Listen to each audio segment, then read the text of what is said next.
Mas vamos falar de seleção brasileira. Ontem o Brasil com 2 gols de Rafinha cobrando pênalti. De Andréas Pereira, belo gol. De Luiz Henrique, belo gol. A seleção brasileira goleou o Peru por 4-0 lá em Brasília, subindo para a 4ª colocação na tabela de classificação. Tabela de classificação das eliminatórias sul-americanas tem a Argentina em primeiro lugar, aí com 22 pontos. A Colômbia, que goleou o Chile 4-0, 19. O Uruguai, que empatou em casa, deu uma trupicada ao Uruguai, que é nosso adversário na próxima data FIFA. Ficou no 0-0 com o Equador, vivendo aquele momento ali conturbado, né, com as declarações primeiro do Luizito e que depois respingaram internamente lá por conta do comportamento do Bielsa. O Uruguai tem 16 pontos, o Brasil tem os mesmos 16 pontos que o Uruguai. É no saldo de gols a diferença, o critério de desempate é o saldo de gols, não o número de vitórias, mas Uruguai e Brasil ali dividem a 3ª colocação. O Equador tem 13, lembrando que o Equador perdeu 3 pontos nessas eliminatórias, então também estaria com 16 pontos. O Paraguai, cara, Paraguai ganhou da Venezuela, tinha empatado fora com o Equador e foi quem mais subiu posições aí nessa tabela de classificação aí. O Brasil também subiu, mas o Paraguai chega à 6ª colocação com 13 pontos. A Bolívia, que tomou meia dúzia ontem da Argentina, 12.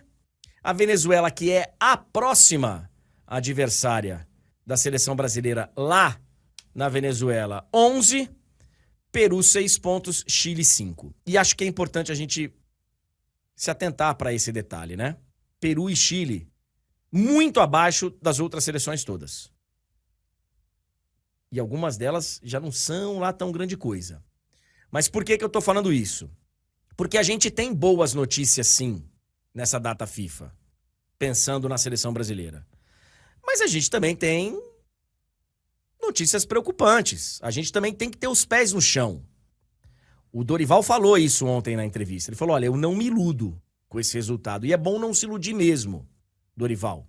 Porque se o Brasil conseguiu os 6 pontos necessários, muito necessários na data FIFA, isso é verdade, eles foram pontos conquistados em cima das seleções mais fracas do continente. O Chile, que fez 1-0 na seleção brasileira com 1 minuto de jogo lá em Santiago, tomou 4, foi atropelado pela Colômbia ontem. O Peru, que até tomar 2-0 dificultou a vida do Brasil, o Brasil fez um jogo ruim, até conseguir o 2º pênalti. O Peru não fez um gol fora de casa até agora, nas eliminatórias. Então, assim, os resultados conseguidos pelo Brasil foram boas notícias nessa data FIFA. Em algum momento desse jogo contra o Peru, a gente mostrou assim um lampejo de um time. Também uma boa notícia, mas a gente precisa manter os pés no chão, porque o Brasil pegou 2 seleções fracas e o Brasil teve muita dificuldade.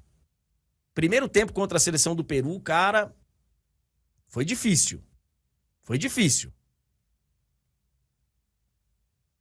Mas, de novo, eu acho que a gente tem que analisar que sim, o Brasil estava pressionado e sim, o Brasil conseguiu 2 resultados muito importantes. Porque agora, pelo menos o Dorival, ele vai respirar. Pelo menos ele vai respirar. E até novembro, quando vierem os jogos contra Venezuela e Equador, contra Venezuela e Uruguai, perdão, eu acho que a gente vai tirar o pé um pouquinho da pressão em cima do Dorival. Antes de ir para os detalhes do jogo, e tem muita coisa para a gente falar, eu queria chamar a atenção para uma coisa, e a gente já vinha falando sobre isso nos últimos dias. Pô, cara, assim, tem que ser muito ruim de serviço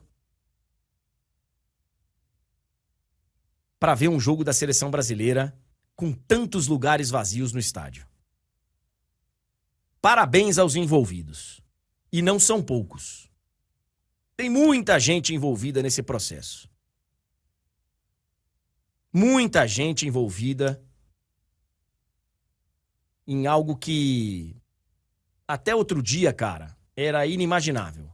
Qualquer jogo de seleção brasileira tinha briga por ingresso, torcedor ia com vontade de ver o time, de ver os jogadores, os grandes craques que muitos estavam jogando na Europa.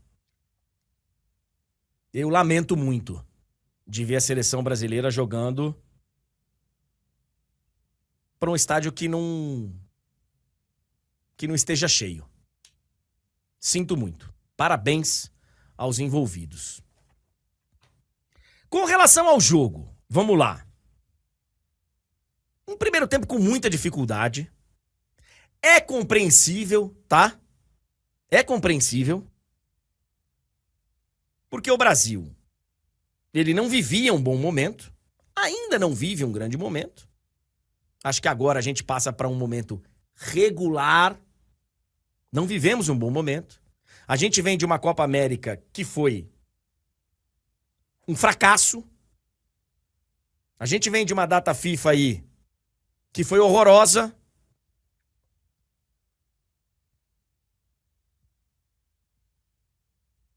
E enfrentamos uma seleção que se fechou.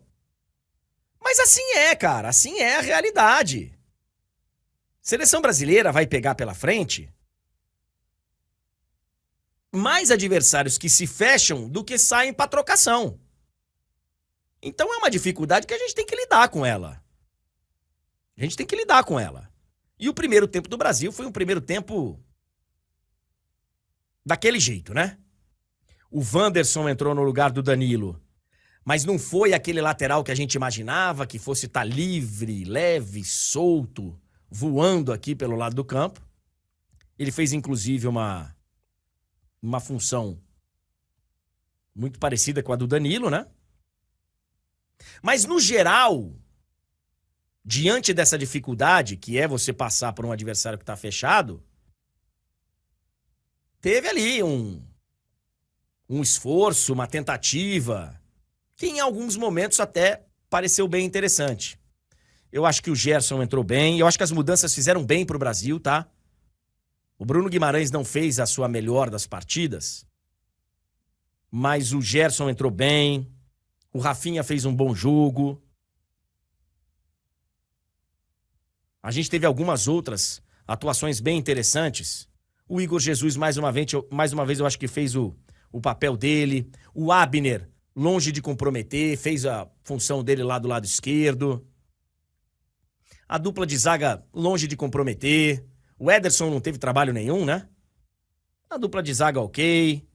Acho que o Andréas Pereira entrou bem, fez um golaço.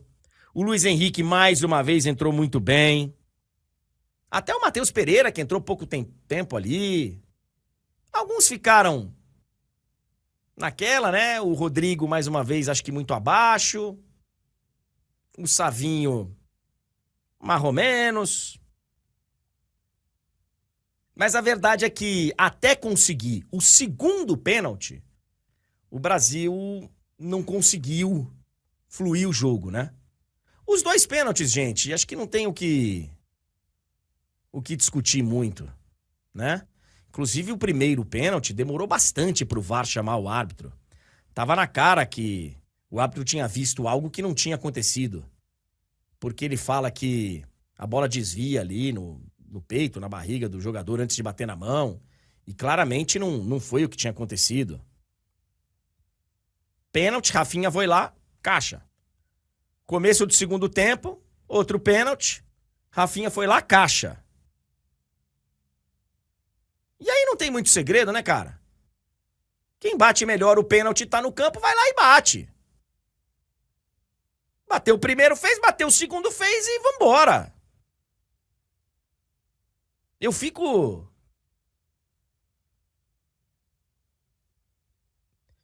abismado quando alguns falam assim, mas é pênalti, né? Mas só faz de pênalti, pênalti. Cara, o pênalti tem o seu mérito de chegar lá, pegar a bola, bater e fazer o gol. De apontar o cara certo pra ir lá bater e fazer o gol.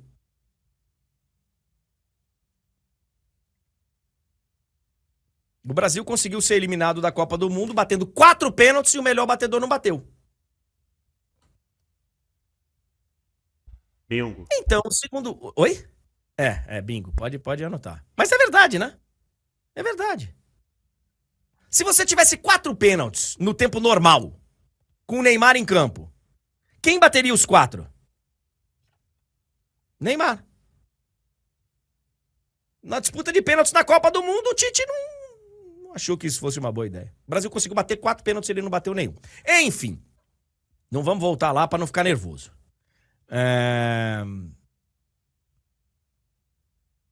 Eu acho que o Brasil melhora mais uma vez com as alterações, né? O Luiz Henrique entrou mais uma vez bem. Dá o passe pro Andréas Pereira, faz um belo gol de novo. E eu acho que temos aí algumas boas notícias. Agora eu vou ficar com algumas questões. E vou precisar da ajuda de vocês aqui pra gente trocar ideia. E quero a sua também, ô Tulhão. Primeira coisa que eu gostei da entrevista do Dorival, tá? Ele falou que não se ilude com os resultados. Perfeito, Dorival. Pé no chão. Vem aí uma data FIFA muito mais complicada, tá? Só que ele também fala na entrevista dele que a Copa América do Brasil foi uma recaída. Que o normal do Brasil é ter ali uma oscilação, mas é jogar bem, ter o resultado e tal. E chamou a Copa América de recaída. Pô, velho, isso me preocupa muito, sabia? Muito, cara. Muito. Porque na Copa América foi o tempo que ele teve pra trabalhar, que ele teve pra ajustar, que ele teve pra fazer tentativas ali. E aí ele chamou a Copa América de uma recaída.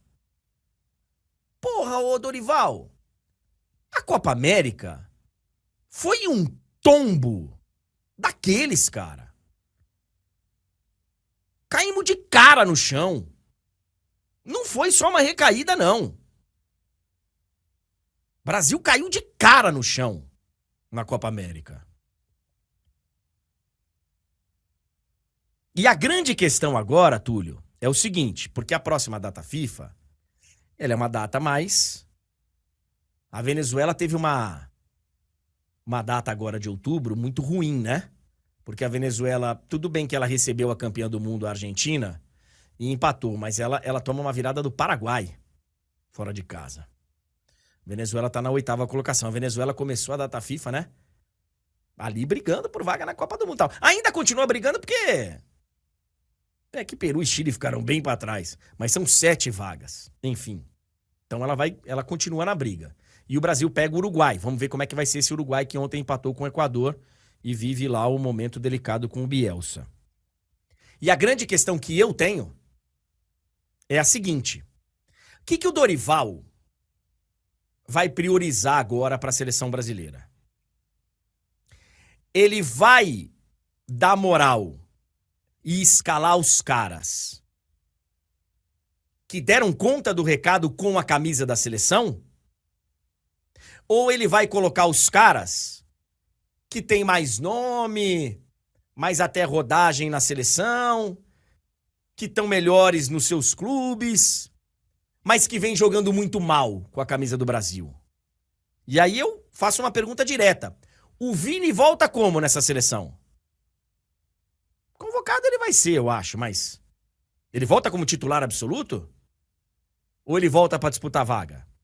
O Rodrigo, que não foge da responsabilidade, tenta e tal, mas tá longe de ter na seleção um grande desempenho, como ele tem no Real Madrid e tal. Ele tem cadeira cativa? O Paquetá, que tem tempo que tá jogando aí com um nome que eu nem sei se ele tem, mas tinha uma condição aí de titular quase que absoluto da seleção. Vai ser chamado de novo? O Danilo, que tem essa condição aí de líder e tal, mas que falhou no único gol que a seleção brasileira tomou nessa data FIFA, volta. E os caras que entraram bem? Alguns aqui do futebol brasileiro. Luiz Henrique. O Igor Jesus deu conta, eu acho. O Gerson Fez uma boa partida, eu acho. O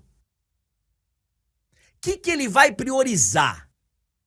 Como que vai ser a seleção brasileira? Porque assim, ó, eu entendo lá na Copa do Mundo, quando tiver um pouquinho mais de tempo para trabalhar, ele tentar caras que estão bem nos clubes, mas que não estão tão bem na seleção, ele pelo menos ali num começo de trabalho, se ele tiver 2 semanas para trabalhar, por exemplo, que acho que é o que ele vai ter. Mas agora, para chegar e jogar, eu acho que você tem que botar para jogar quem tá rendendo com a camisa da seleção. O que você acha que ele vai fazer, Túlio? E a pergunta é para vocês aqui no chat também, já deixa o like. Porque eu tenho um certo receio daquela cadeira cativa, aquelas cadeiras cativas que a gente teve na seleção durante toda a era Tite.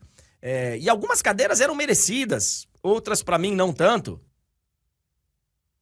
Porque se a seleção virar de novo um lugar com cadeira cativa, eu não sei se vai funcionar de novo. Porque os caras que estão entrando e dando conta, o que o Dorival vai fazer com eles na próxima data? O Vini, concordamos, Túlio? Tá devendo na seleção, não tá? Sim. E aí, vai voltar como titular? Ele vai voltar provavelmente com o prêmio de melhor do mundo. E aí, vai dar a camisa pra ele porque ele foi premiado melhor do mundo, porque ele fez grandes Champions com a camisa do Real Madrid, mas com a camisa da seleção não entregou? E aí, o Paquetá vai dar a camisa de titular pra ele, sendo que quem resolveu nessas 2 datas foram outros caras? Vai insistir com o Rodrigo, sendo que o Rafinha fez uma função ali que desempenhou mais? Não foi o suprassumo, mas desempenhou mais? Você vai continuar jogando com os caras e o Luiz Henrique sentado no banco olhando? E aí, Tulhão, o que você pensa disso, meu amigo? André, essa data FIFA, ela serviu para 2 coisas. A gente teve boa resposta de vários jogadores, eu acho. Individualmente falando, tá? Acho que a seleção no coletivo ficou devendo nas 2 partidas, né? Isso é claro. O que faz com que o trabalho do Dorival siga sendo questionado corretamente. Mas, apesar das questões sobre o trabalho do Dorival seguirem firmes, ele ganhou tranquilidade agora para trabalhar, para dar uma respirada. Os resultados foram muito importantes, porque quando a gente olha a tabela de classificação, o Brasil deu uma respirada. Só que, respondendo às suas perguntas, eu acho que ele vai o quê? Dar aí um tempo maior para esses caras que deram essa tranquilidade para ele. Eu acho que esses jogadores que foram bem, que corresponderam nessa data FIFA, que tiveram a personalidade, né, de nesse momento de pressão conseguir desempenhar um bom futebol, eu acho que esses caras vão ser mantidos no time. Por quê? Porque tem pouco tempo para a próxima data FIFA. Se fosse uma outra data FIFA daqui a vários meses, aí eu acho que o desempenho nos clubes, momento, isso ia acabar pesando também bastante. Mas como a próxima data FIFA já está batendo na porta, eu acho que o que acabou de acontecer na seleção vai falar muito mais alto do que qualquer coisa que eles possam fazer nos seus clubes em menos de um mês, né? Porque tem menos de um mês. Daqui a menos de um mês ele está convocando a seleção de novo. Então acho que vai ter um peso muito grande. E aí, como avaliar os caras que não estavam? Como é o caso do Vini. Eu acho que aí, no caso do Vini, vai pesar muito o quê? Quem o substituiu? O Vini teve que sair do time por causa da lesão. Quem jogou na ponta esquerda conseguiu render? Conseguiu fazer um papel muito melhor do que ele estava fazendo? Não. Inclusive mostra um problema do Dorival, né? Ele não está conseguindo aproveitar ninguém ali. Né? Quem joga ali parece que é boicotado pelo próprio time. A sensação que dá é essa, porque a gente já viu jogadores diferentes e os mesmos problemas acontecendo. Então eu acho que o Vini vai voltar como titular por isso. Porque quem entrou no lugar dele não conseguiu fazer melhor que... Assim, muito melhor que ele. Fez melhor, mas não fez muito melhor. Eu acho que faz sentido o que você tá falando, tá? Tô concordando com você. Tô concordando. Fosse aqui do lado direito, seria mais problemático, né? Aqui, por exemplo, eu acho que o Savinho não fez partidas ruins, nem... Tentou, eu acho que nas 2 partidas ele tentou muito, buscou jogo, não se escondeu, mas o Luiz Henrique entrou e conseguiu fazer mais em menos tempo, né?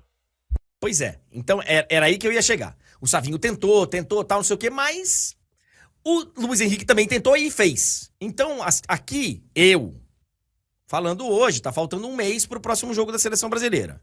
O meu novo titular da ponta direita chama-se Luiz Henrique. O meu 9 chama-se Igor Jesus.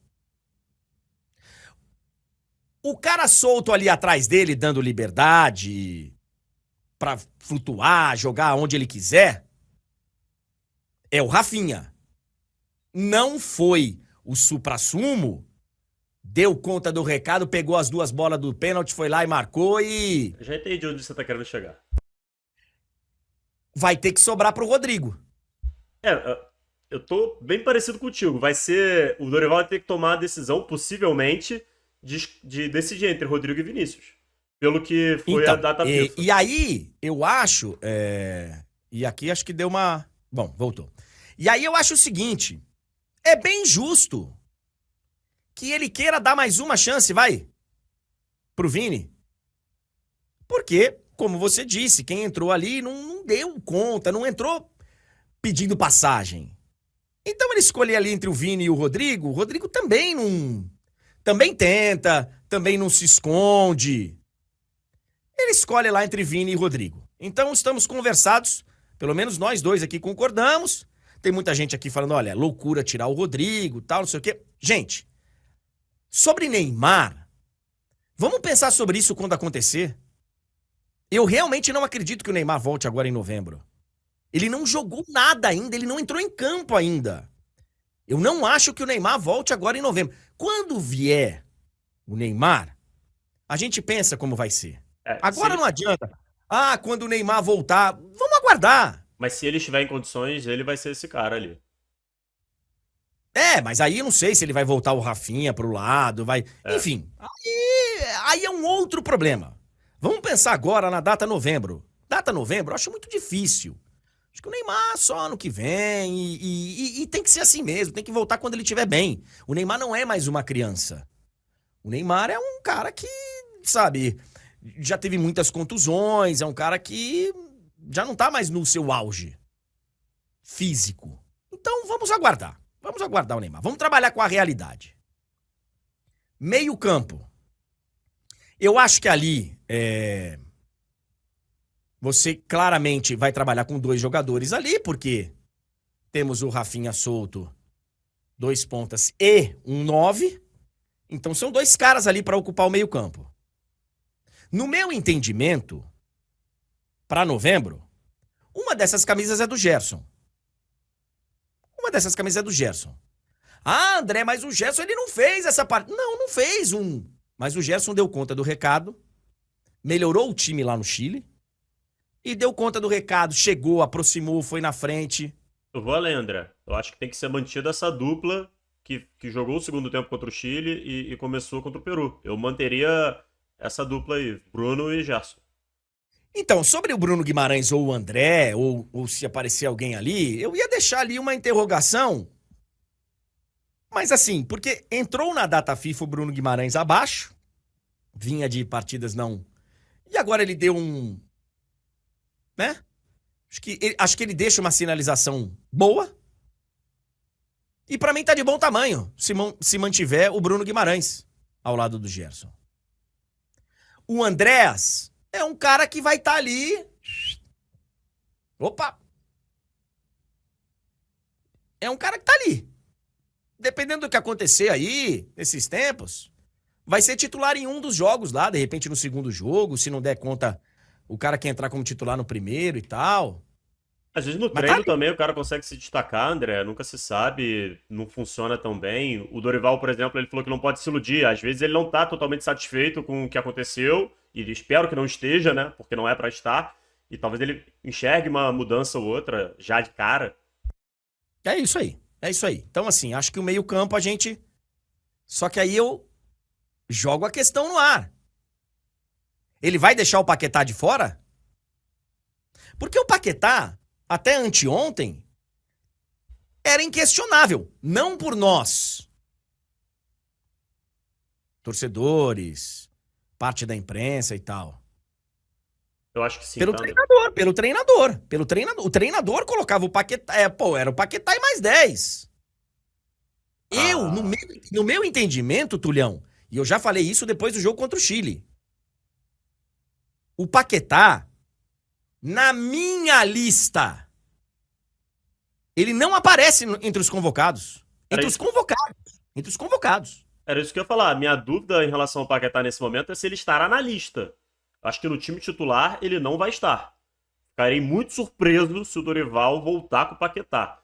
Aí vai dar aquela indicação do que você falou de parecer que os caras têm cadeira cativa. Porque nesse momento, o André está na frente, o Bruno Guimarães está na frente, o Gerson está na frente. Você tem muita gente na frente do Paquetá. É que o Paquetá pode fazer ali diferentes funções, né? Mas em todas as funções você tem pelo menos dois caras na frente dele, nesse momento.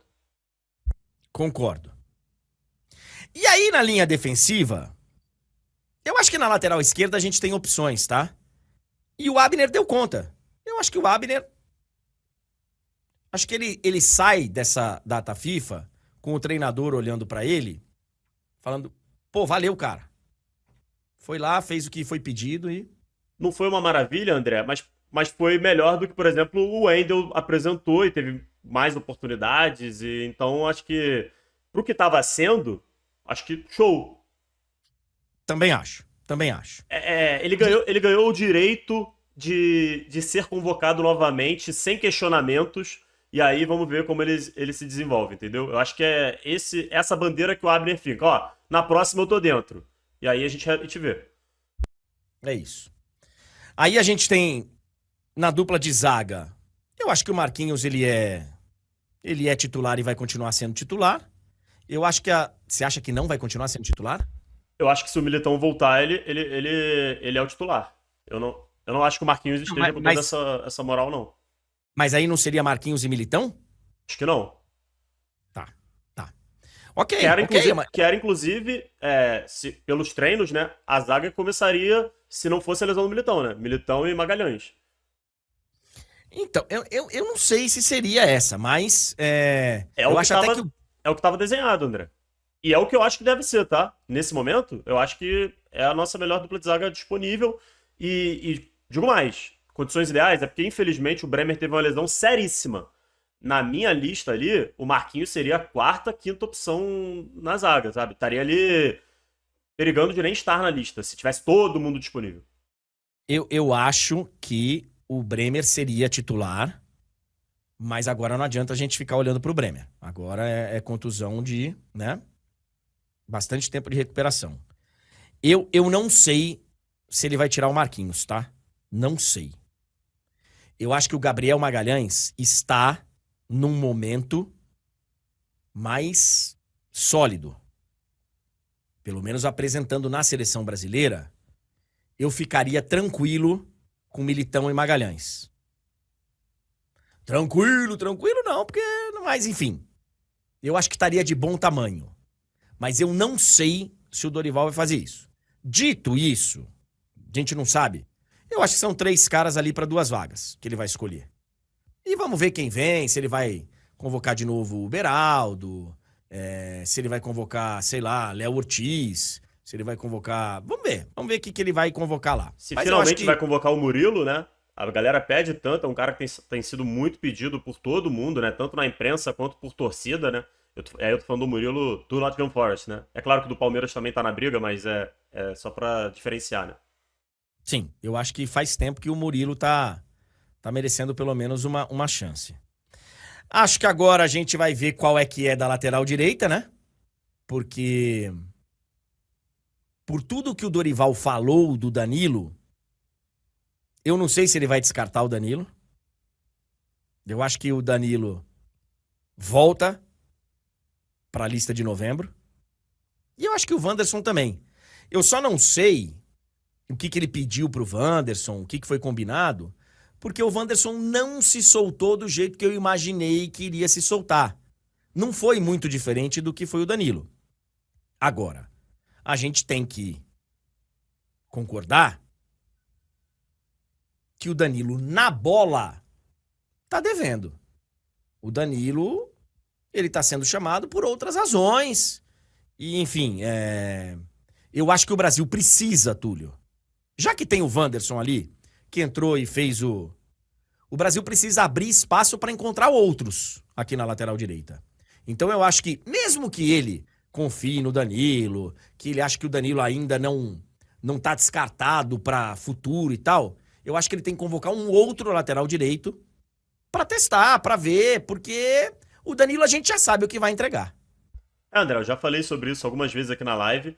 Quando ele convoca o Danilo, ele deixa de testar o dobro de jogadores que ele poderia testar, né? Porque dessa vez testou o Wanderson. Se ele não tivesse levado o Danilo, ele poderia ter testado dois nomes diferentes, observado de perto dois caras, né? Aceleraria esse processo de renovação na lateral direita que a gente tanto pede, tanto fala. O que eu fico preocupado ali é, cara, o Dorival ter tirado o Danilo e colocado o Wanderson pra fazer, pelo menos, especialmente no primeiro tempo, a mesmíssima função do Danilo, preocupa porque parece que o Dorival trocou por pressão, né?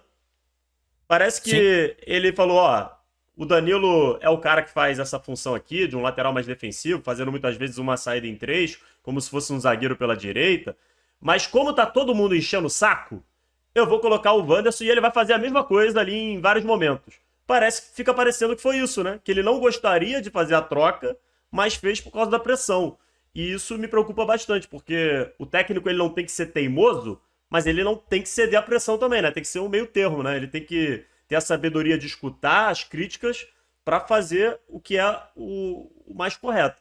Eu fiquei um pouco assim, achei esquisito, entendeu? Porque é o que você falou. Você não aproveita as melhores qualidades do seu lateral. Tanto que em alguns momentos do jogo o Wanderson não foi tão bem por culpa claramente, né, da instrução que foi dada a ele. Eu acho que teve uma falha de entendimento ali do lado direito em determinados momentos dele com o Savinho. E até por isso que eu acho que jogador da seleção brasileira tem que ver os jogos da seleção brasileira para ver qual tipo de característica cada jogador tem ali, que vai jogar do seu lado, o que muda quando tem um outro jogador e não esse, enfim.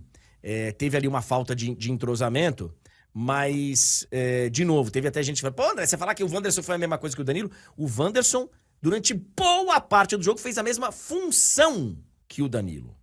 Mas eu estou falando já há tempos que na bola o Danilo não merece mais ser chamado. Não merece mais ser chamado. É, Agora, entendo que ele tenha para o Dorival um papel ali importante de liderança e de posicionamento como um terceiro zagueiro. Eu não acho que ele seja o melhor para fazer isso. Mas para o técnico, ele tem essa função aí. e quando o Wanderson teve a liberdade para fazer o que ele faz de melhor, que é atacar, né? A gente lembra, o Wanderson, em vários momentos nessa passagem dele pelo Mônaco, ele era quase como um ponta, né? É um cara que ataca muito bem, que usa muito bem o corredor direito. Então, quando ele teve a oportunidade, ele conseguiu, né? Teve até uma jogada que ele faz, não lembro como que ele faz ele a ultrapassagem exatamente, mas ele toca para trás, o Igor Jesus, se eu não me engano, chega finalizando. Então, assim, é um cara que, se ele tiver esse espaço, se ele tiver essa liberdade, ele vai conseguir agregar ao nosso jogo. É claro que tem uma série de questões táticas, que aí vai do porquê que o Dorival mandou ele ficar daquela maneira, em boa parte do jogo, porque o Savinho era o cara que estava ocupando aquele corredor e tal. A gente não tem que esmiuçar essa parte. O que a gente precisa entender melhor é, beleza, Dorival, você quer um lateral que faça a função ali que o Danilo faz teoricamente melhor? Então arrume alguém melhor do que o Danilo nesse momento, né? Acho que esse é outro questionamento, né? Porque o Danilo não tá bem. Não é só uma questão do lateral ser defensivo ou ofensivo. Se ele quer jogar com o lateral daquele jeito, dá pra ir arrumar alguém que faça melhor do que o Danilo vem fazendo, né? Eu não acredito, mas eu torço para dois laterais diferentes do Danilo na próxima convocação. Mas, honestamente, não acredito muito, não. E para encerrar, a gente tá vindo de trás para frente, né? Ontem não dá para levar em consideração absolutamente nada, porque o Ederson não teve trabalho nenhum como goleiro, né? Ele teve até como zagueiro, né? Armando ali o time em alguns momentos. Que ele faz muito bem. Faz bem, deu um sustinho ali e tal, outro, mas que eu acho até que acontece. Mas enfim, falando do geral, né? Da data FIFA, não só de ontem, o Brasil tomou um gol que foi um gol que teve a falha do Danilo, sim. Eu acho que o Danilo falhou bem no gol. Acho que tem uma falha de marcação lá do lado esquerdo, porque o cara levanta a bola completamente livre. E no meu entendimento tem uma falha do Ederson. Eu não acho que nem Alisson nem Ederson sejam pontos vulneráveis para a seleção brasileira. Nenhum dos dois em campo, para mim, traz a sensação de que, putz, ferrou. Olha quem tá no nosso gol. Nenhum dos dois, tá? Para mim são goleiros acima da média, inclusive. Não acho que o Alisson seja espetacular. Entre os dois, o Ederson seria meu goleiro titular, entre os dois. Mas eu gostaria muito de ver uma renovação no gol. Eu sei que o gol é uma posição de confiança do técnico, do preparador de goleiros. O Tafarel tem uma relação muito próxima com o Alisson. Então, né? O Alisson já não seria meu titular se só tivesse ele e o Ederson. Tendo o Bento... Ah, mas o Bento foi para a Arábia Saudita. É verdade. É verdade. O Bento foi para a Arábia Saudita e não sei se ele vai ter toda rodada, toda semana, um nível de exigência, né? Como alguns comentaristas gostam de falar, o nível de enfrentamento. Eu não sei, mas eu gostaria de ver outros goleiros aí tendo chance. E no momento que sai o Alisson e é chamado o Everton, que é um baita goleiro, eu discordo, tá? Tem outros goleiros aí mais jovens do Brasil que serão o futuro da seleção brasileira que poderiam ter sido chamados. Alguns. Não vou nem falar nome para não... Mas tem alguns. E aí você chama o Everton, que não vai ter mais um futuro, já cumpriu, já contribuiu com a seleção brasileira, já... Então, assim, eu gostaria de ver um outro goleiro como titular. Mas não acho que é a escalação do Ederson ou do Alisson que comprometa a seleção brasileira.